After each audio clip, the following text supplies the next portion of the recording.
Baik, terima kasih Pak atas kesempatannya telah bersedia berbincang dengan Sevima. Nah, kali ini hadir bersama kita Bapak Ginanjar Wiro Sasmito MKOM. Beliau ini merupakan Direktur Eksekutif Perkumpulan Politeknik Swasta Indonesia atau yang biasa disingkat dengan Pelita Indonesia.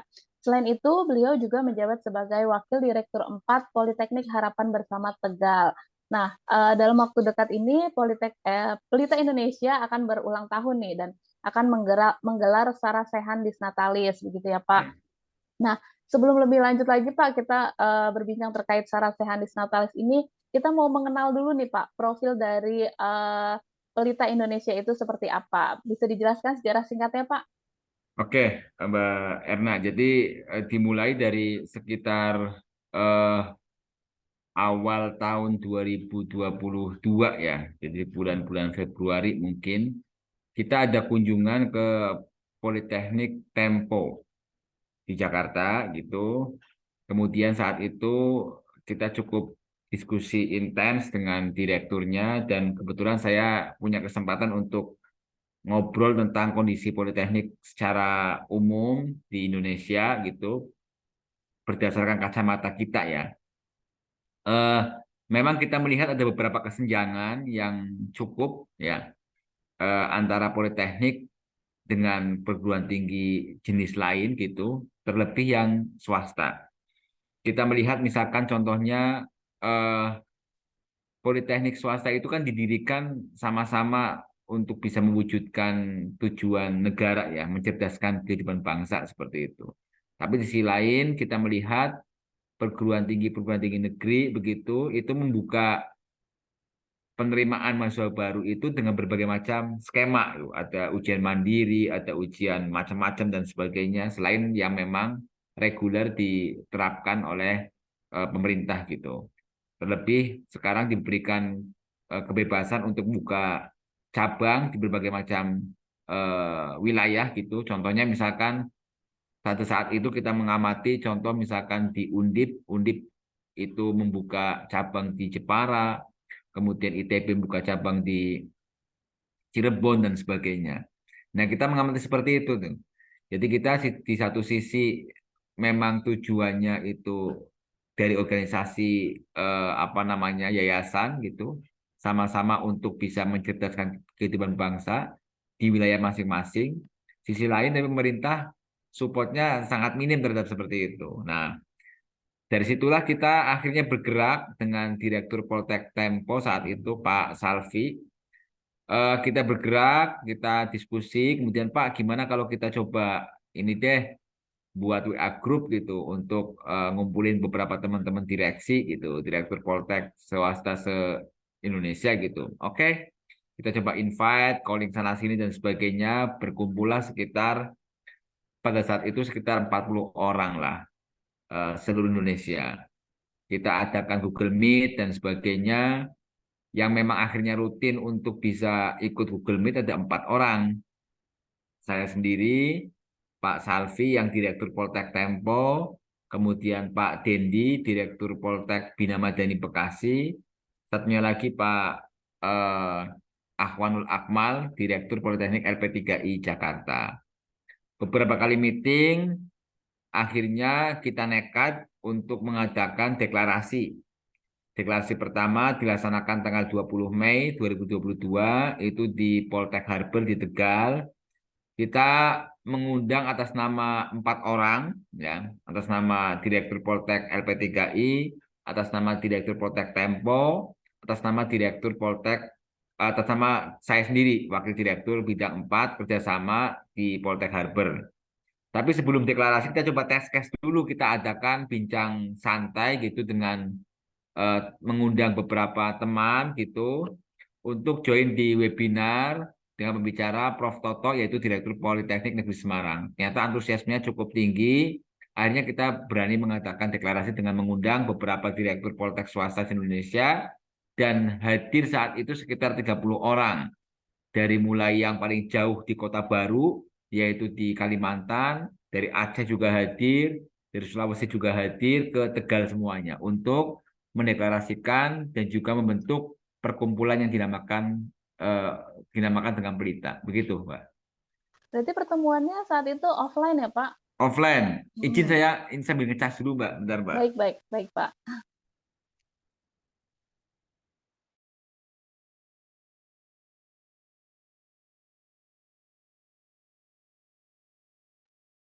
Oke, Baik, Pak. Berarti secara pastinya pendiriannya tanggal 20 Mei 2022 itu ya, Pak? betul sekali.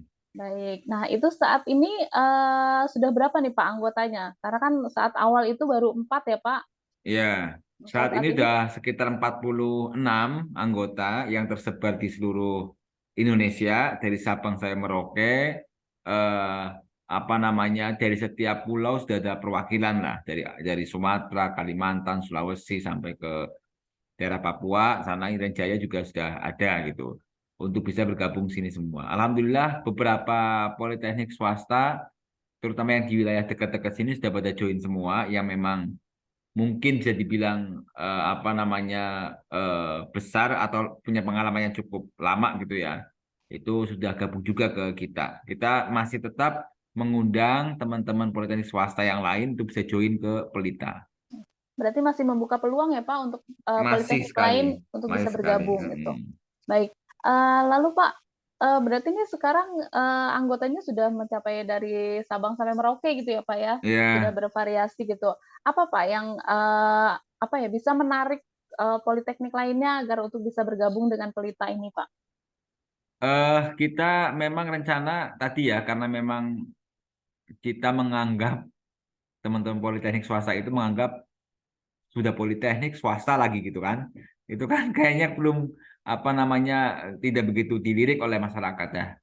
Dengan kita bersinergi, dengan kita bergabung begitu bersama-sama, kita punya banyak kekuatan gitu, sumber daya masing-masing untuk bisa kita optimalkan bersama-sama. Terutama dari sisi yang pertama peningkatan kualitas ya, yaitu bagaimana caranya agar politeknik swasta ini lulusan-lulusannya punya daya saing yang tinggi. Karena memang politeknik itu orientasinya adalah pada serapan lulusan yang memang diterima di dunia usaha, dunia industri. Ini yang kita coba optimalkan. Yang kedua, tata kelola agar kita bisa memiliki good governance di setiap politeknik swasta itu.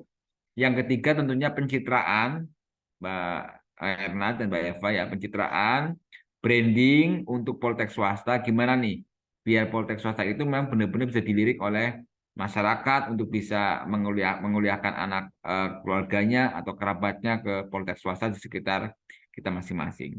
Saya melihat memang potensinya sangat tinggi sekali dan memang sumber daya setiap politeknik beda-beda. Saya tidak memiliki rasa pesimis sedikit pun kalau kita sudah bersatu insya Allah semua ya. Jadi kita punya daya daya tawar, daya saing yang sangat tinggi ketika kita bisa berkolaborasi bersama. Gitu Mbak. Baik Pak, total ada berapa jumlah politeknik se-Indonesia sih Pak yang Data swasta? yang kita punya itu sudah sekitar 120-an lah. Oh, baik. Berarti pihak Pelita juga mengundang nih ya agar ikut Mudah. bergabung agar berjuang Hmm. bersama-sama meningkatkan kualitas politeknik swasta yang ada di Iya. Indonesia ini. Baik Jadi Pak. Hah? ya. Nah, Jadi baik Pak. memang gini, sekitar bulan Agustus tahun lalu kita sudah ada rakernas yang pertama, Mbak. Jadi Baik. begitu bulan Mei kita deklarasi di Poltek Tegal, di Harper, Agustus kita ada rakernas di Politeknik Multimedia Nusantara di Tangerang. Di sana sekitar 3 hari kita berkumpul, kita mengundang beberapa narasumber untuk bisa memberikan materi atau sharing session kepada kita semuanya, baik terkait dengan tata kelola, baik terkait dengan dunia usaha, dunia industri, baik tentang mengenai pencitraan dan juga branding. Kita undang semua karena orientasinya ke sana soalnya. Dan insya Allah kalau nggak ada halangan, Rakernas kedua kita akan laksanakan di akhir bulan Oktober Tahun ini Pak. tahun ini. Baik. Dua. Mudah-mudahan lancar ya Pak ya acaranya dan Amin. rencananya. Baik Pak, ini kan berarti sudah akan menginjak usia 1 tahun ya Pak ya, sebentar lagi 20 Mei gitu ya. Ada rangkaian acara yang akan digelar Pak? Di ulang tahun yang pertama ini kita akan ada semacam town hall atau sarasehan nasional. Kita pengen diskusi mengundang pimpinan politeknik swasta se-Indonesia, terutama member Pelita untuk bisa ikut bergabung diskusi bersama dengan Bu Dirjen, ya Bu Dirjen Vokasi, Bu Kiki. Nanti kita mendapatkan semacam pengarahan, semacam penjelasan dari beliau, dan kita nanti akan ada sesi untuk kita berdialog, berdiskusi untuk bisa mengembangkan politeknik swasta yang lebih baik lagi. Acaranya digelar secara apa nih Pak? Offline atau online? Secara online. Oh, baik. Tepat di tanggal 20 itu, Pak? Ya, 20. Baik, tapi juga terbuka untuk politeknik lainnya atau seperti apa? Terbuka untuk politeknik swasta terutama ya. Oh, baik. Hmm. Nah, apa nih Pak tema yang diusung pada Disnatalis pertama ini, Pak? eh Tema yang diusung adalah tentang mencitrakan politeknik swasta ini biar punya daya saing yang tinggi ya. Baik itu karena memang setiap politeknik swasta itu kan punya ini ya, punya kekuatan sendiri-sendiri. Tinggal bagaimana mengemasnya, kita bantu mengemas di Pelita, kemudian juga biar bisa punya nilai jual atau marketable di masyarakat gitu. Nah, ini yang coba kita optimalkan di situ. Apalagi menjelang ini ya, penerimaan mahasiswa baru ini Betul kalau di sekali, swasta Pak. itu. Ya, nah Pak, ini nanti bagaimana nih cara politeknik yang akan mendaftar, Pak, mengikuti kegiatan ini? Bisa secara online, nanti bisa menghubungi narahubung, bisa menulis saya juga boleh. Dan juga sudah ada undangan resmi yang memang di-share ke setiap anggotanya. Tapi kalau ada politeknik swasta lain yang mau gabung, yang belum tergabung ke Pelita, bisa langsung komunikasi dengan saya, nggak masalah. Baik, baik. Tadi terkait dengan tema ya, Pak, saya dapat bocoran nih temanya Pelita hadir kolaborasi tebar citra politeknik swasta, begitu ya, Pak? Iya. Ya, ada makna tersendiri nggak sih, Pak, dari tema tersebut? Ya tadi saya sampaikan, setiap politeknik swasta itu kan punya sumber daya yang beragam ya. Ada yang memang hebat dari sisi infrastruktur, ada yang hebat dari sisi tata kelola, ada yang hebat dari sisi apa namanya kurikulum misalkan, atau sarana prasarana, atau katakanlah kerjasama dengan dunia usaha dan industri, atau hebat dari prodi tertentu, prodi A punya lebih menonjol dibandingkan prodi B dan sebagainya, macam-macam ini. Nah, kita bagaimana caranya nih mengemas itu dengan baik, mencitrakan dengan baik sehingga punya nilai punya value yang tinggi gitu di masyarakat sehingga bersifat marketable lah tadi karena memang kita di masa-masa PMB ini ya ujung-ujungnya bagaimana caranya nih menarik apa namanya masyarakat biar mau menguliahkan anaknya kerabatnya ke politek swasta yang ada di Pelita ini. Baik, Pak. Nah, eee, menyambung dengan tadi tuh, ada beberapa tantangan nih, Pak, ya, yang perlu dihadapi oleh, Pelita ini sendiri. Nah, kira-kira, terbesarnya apa sih, Pak, tantangan terbesarnya? Tantangan yang terbesar itu tadi ya, link and match dengan dunia usaha, dunia industri. Satu sisi kita punya regulasi yang perlu ditaati, yang harus taati. Di sisi lain, tuntutan atau kebutuhan dunia usaha, dunia industri sangat tinggi sekali. Kadang kalau kita tidak cepat mengikuti tuntutan sana, kita tertinggal nih. Di sisi lain ada regulasi yang harus dipenuhi. Nah, ini apa namanya hal-hal yang memang menjadi isu di politek swasta. Contoh gini, Mbak. Politeknik swasta, politeknik itu kan lebih ke arah vokasi ya. Jadi terapan begitu kita mencoba mengadopsi katakanlah kurikulumnya 70% praktikum, 30% teori dan kita membutuhkan tenaga pengajar itu yang mempunyai skill yang tinggi skill ilmu terapan, baik itu yang memang di bidang masing-masing ya, katakanlah yang di bidang komputer, di bidang mesin, katakanlah ahli di permesinan. Maka otomatis pengajarnya dia minimalnya punya sertifikat kompetensi, punya pengalaman magang, punya pengalaman industri dan sebagainya, sehingga sharing ke teman-teman mahasiswa itu benar-benar bersifat applied science ya mahasiswa lulus dari politeknik benar-benar bisa langsung bekerja di lapangan dan sebagainya. Ini yang memang kita coba kejar seperti itu. Biar mahasiswa lulusnya itu sesuai dengan kompetensi yang ada. Syukur-syukur diberkali dengan sertifikat kompetensi. Di sisi lain, regulasi pemerintah itu mengatur untuk bisa mendapatkan akreditasi yang cukup, katakanlah B begitu, maka institusi harus punya sekian jumlah doktor. Ya, itu diterapkan di politeknik juga. Kita melihatnya kayaknya kurang proper. Politeknik yang membutuhkan keahlian khusus, skill ya, kemudian dituntut dituntut dengan tuntutan lain yaitu apa namanya memiliki doktor. Nah, kita sudah berdiskusi dengan berbagai macam teman-teman di Politeknik, itu terutama yang swasta begitu, kurang pas ini Pak. Kalau dokter itu nggak mau nanti apa namanya kerja di bengkel, maunya di tempat ber-AC dan sebagainya.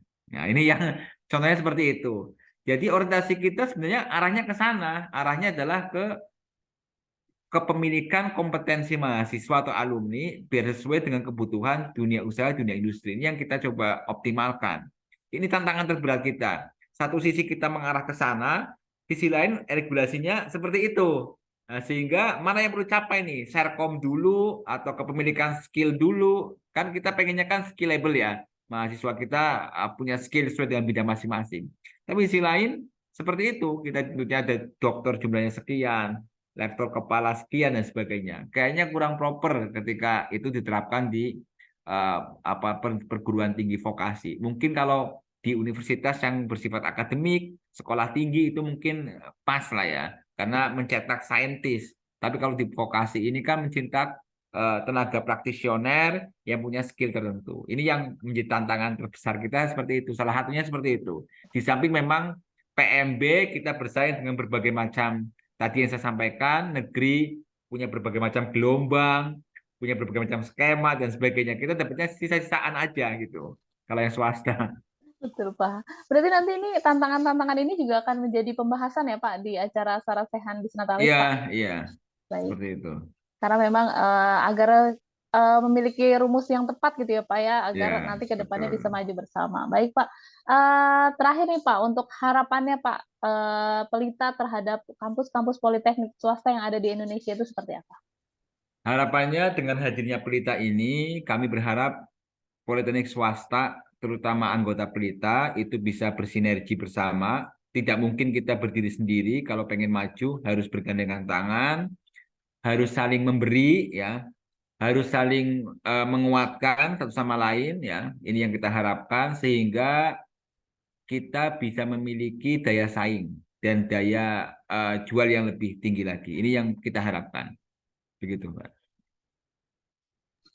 Baik, Pak. Semoga acara Sarasehan Disnatalisnya berjalan dengan sukses dan juga Pelita Indonesia juga bisa Amin. semakin maju gitu ya, Pak ya. Amin, amin, Amin. amin. Terima kasih banyak, Pak, atas waktu dan Makasih, Mbak kesempatannya Erna. telah Makasih, berbincang Mbak dengan Eva. Fevima. Iya, Pak. Terima kasih banyak Pak Ginanjar, Mbak Sama-sama, Erna. Mbak.